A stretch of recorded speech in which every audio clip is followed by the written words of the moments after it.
¿Qué tal, jóvenes? ¿Cómo están? Espero que todo bien.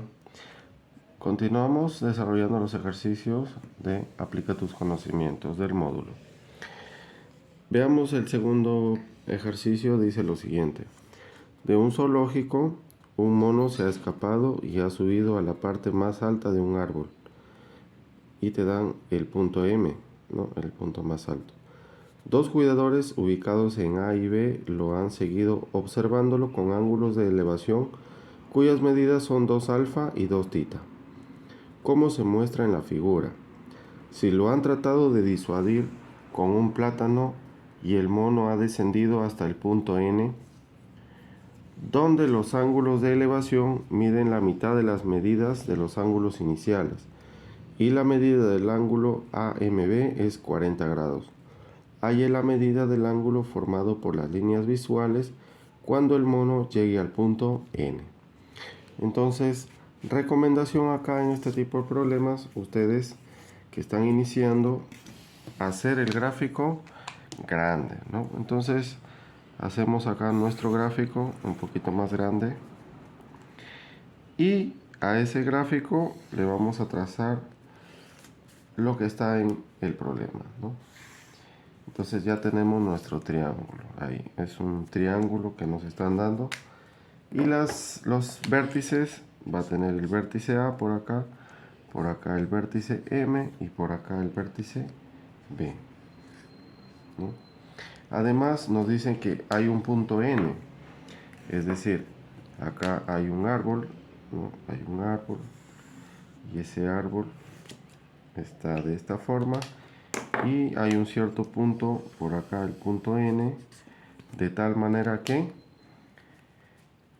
ellos tratan de disuadir al mono, le dan su plátano, el mono desde este punto M desciende hasta el punto N, ¿no? Y su ángulo de elevación con lo que ellos están observándolo varía. Veamos. Nuevamente dice, dos cuidadores ubicados en A y B lo han seguido observándolo con ángulos de elevación cuyas medidas son 2 alfa y 2 tita. Entonces por acá tenemos, ¿no?, un ángulo de elevación que es 2 alfa. Y acá también tenemos un ángulo de elevación que es 2 tita. Esos son los ángulos iniciales.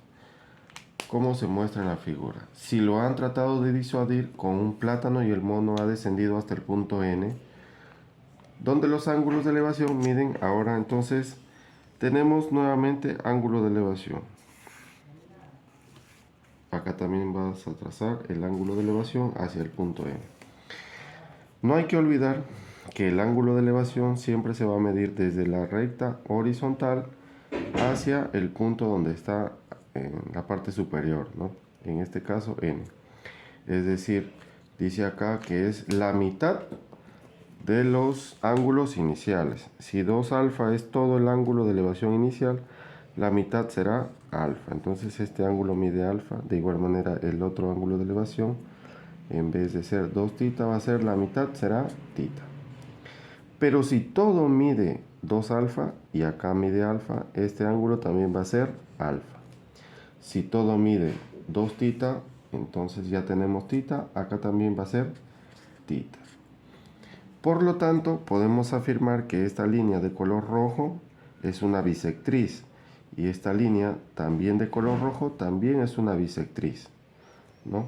Tenemos entonces dos bisectrices que se intersectan en un punto, en este caso el punto N. ¿Qué más nos dan de datos? La medida del ángulo AMB es 40 grados, entonces ubicamos el ángulo AMB. Este ángulo de acá va a ser 40 grados. Ese ángulo es 40 grados. Hay la medida, nos piden hallar la medida del ángulo formado por las líneas visuales cuando el mono llegue al punto N. Es decir, estas dos líneas visuales han formado un ángulo, que en este caso nosotros le vamos a llamar X.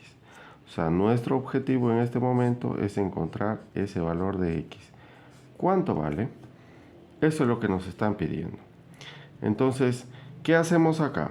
Nosotros, toda vez que tenemos este tipo de problema, vamos a utilizar, como tenemos dos bisectrices, ¿no?, Entonces, la propiedad o teorema se le dice de la bisectriz.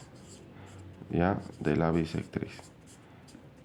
¿Cómo es ese teorema? ¿No? Nos dice que este ángulo formado entre las bisectrices, cuando son bisectrices interiores, va a ser X, va a ser igual a 90 grados, colocamos 90 grados, más la mitad del ángulo que no interviene. En este caso el ángulo que no interviene va a ser 40 grados, ¿no? Ahí no hay bisectriz, por lo tanto va a ser la mitad de 40 grados. Entonces X va a ser 90 grados más la mitad de 40, que es 20, y eso es igual a 110 grados. Por lo tanto, nuestra respuesta será que el ángulo formado por esas dos líneas visuales será 110 grados. Gracias chicos, eso es todo.